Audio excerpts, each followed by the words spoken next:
It has been a rough week for folks living in a 5 Points apartment complex in Denver. Porta potties and mobile showers thanks to no water for most of the week. Our Angeline McCall spoke with a resident about the situation and what she wants to see changed. This is most of my dishes from this past week since, again, the hot water's been off, so it's not like I could run this thing. And so this has all just been chilling since Monday. So I'm sorry about the smell that's coming out, but this is the reality of what we've been dealing with. There haven't been a lot of options to cook or clean for residents, including Charlotte Cornish. That's exactly why I still have this gallon of water here. Charlotte is living at the Welton Park apartment building in 5 Points that currently has a broken pipe. For 6 days, its 195 units haven't had hot water, and for the majority of that time, no water at all. Any type of cooking situation, you have absolutely no hot water to clean yourself with. Same thing with the shower. The building, managed by Graystar, has added mobile showers and porta potties for residents to use in the meantime. If they would have had a proper emergency plan addressed with the pipe system, we would have been fine, but they had no idea what to do with us. And now that it's happened, since we're a lower income building, they don't see it as a big problem. The building announced today they would reduce April's rent. Residents say they want their water back to normal. This will be fixed as soon as they start taking it seriously as the situation that it actually is. And I'm hoping it would be within the next few days. We did receive a statement from the building adding that they made vacant units available, delivered drinking water, and provided meals. Ultimately, some residents told me on camera that they've paid for hotels out of pocket, though, and just want this situation over and done with. And they've got some community leaders backing them. I mean, there was some people out there today really rallying for this cause. Yeah, Ayante Anderson, former school board member, was out there for a 1 p.m. press conference this afternoon, as well as multiple city council members. And so people really want to see this, and there's definitely a community push to make this right. Okay, Angeline, thank you for your reporting.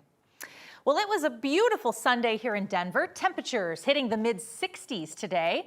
That warm weather will stick around for just a couple more days, but we will soon see another winter storm coming this week. So very March forecast, Corey, right? Warm, cold, all of the above. When I think of March, that's exactly it. We get those weeks where there's warm sunshine followed by wet, slushy snow. And we've got a typical March forecast right here. We've already got a couple of really nice days in the books. Today was really nice. It was warm, sunny, and really dry. You may have went through a whole thing of chapstick today if you didn't notice. Even right at this hour, the humidity is still 17% with a dew point of 1 degree. It got down as low as 6% humidity. So that was an extremely dry day. Here's your forecast lows for tomorrow morning here. Lows in the 30s in the Front Range, 20s on the plains, and single digits and teens in the mountains. You'll notice that cloud cover tomorrow going to look quite a bit different. Those blue skies are gone. Lots of cloud cover, but the temperature's still really mild in the mid-60s. Here's your forecast highs for the Front Range, and we'll be taking a look at that winter storm a little bit deeper here coming up in just a few minutes. All right, Corey, thanks so much. Denver police have tweeted that, another man is dead.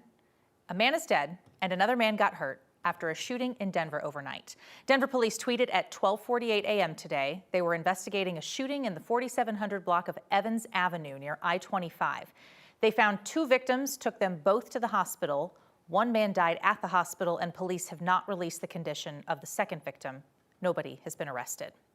Fort Collins police say somebody shot and killed a man last night on the north side of town. Happened in an apartment complex on Mangold Lane, not too far from College and Vine.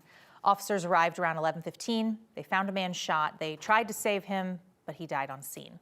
About a half hour later, an alert went out telling people to take shelter, and then a second alert went out around 4:30 in the morning saying at that point there was no threat to the public.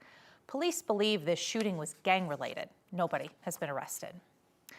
Friends gathered in Douglas County today to remember a 7th grader who died this past week. Wednesday morning, 13-year-old Alex Makowitz was hit by a driver at the corner of Highlands Ranch Parkway and Veniford Ranch Road. Today, the Highlands Ranch community came together to honor Alex. He was really into cars, so they held a car cruise. Hundreds of cars driving down Highlands Ranch Parkway. Many that gathered today hope to see slower, safer driving in this area, especially Alex's classmates.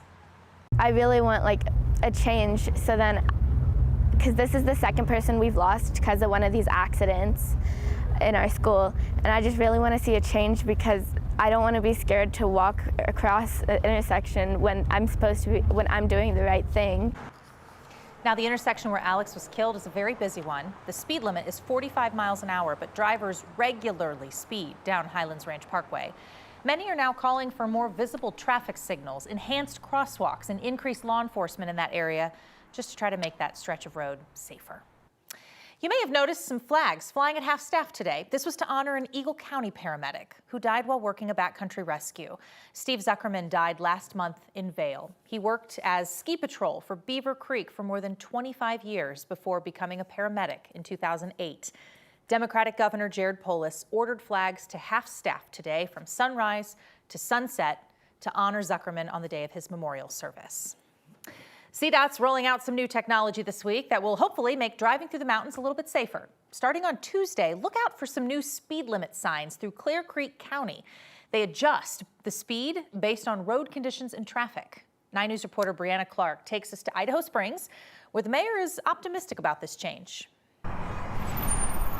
If we were to stand in this same location for probably just even an hour or two, we would hear squealing tires. A noise they're familiar with in Idaho Springs. And I just hope I don't hear, a crash at the end of the squealing tire sound. Mayor Chuck Harmon says I-70 is known for traffic backups and crashes. There's hardly ever a week or a month goes by that our police or our emergency response folks are not having to have a serious accident call. New technology is hoping to help with that. This week, CDOT will turn on 26 variable speed limit signs on a 10-mile stretch of eastbound I-70 between Georgetown and Idaho Springs. CDOT has done a very good job embracing new technology and some of this outside-of-the-box thinking. This is what they look like, similar to a typical speed limit sign, but with a twist. CDOT is using new technology to automatically adjust the speed based on congestion, traffic conditions, and bad weather. The purpose, to improve safety along I-70. You have a sunny day like today and you think, well, surely I could go 65. There couldn't possibly be a danger, yet what you don't know is maybe just a quarter mile up ahead, there's a backup with people just barely crawling. When that happens, the signs will change, warning drivers to slow down, helping prevent secondary crashes. I have to believe it is going to make a difference, and I applaud the effort. In Clear Creek County, Brianna Clark, 9 News. Now, the new signs also have technology to gather speed, traffic, and weather data, all of that in real time. CDOT also has some signs like this in Glenwood Canyon. Police in England are dealing with something that we've seen here in Colorado. They've removed 34 bodies from a funeral home in London after a 5-day investigation of a business in England. 2 people have been arrested on fraud and the prevention of a lawful burial. No other information has been released.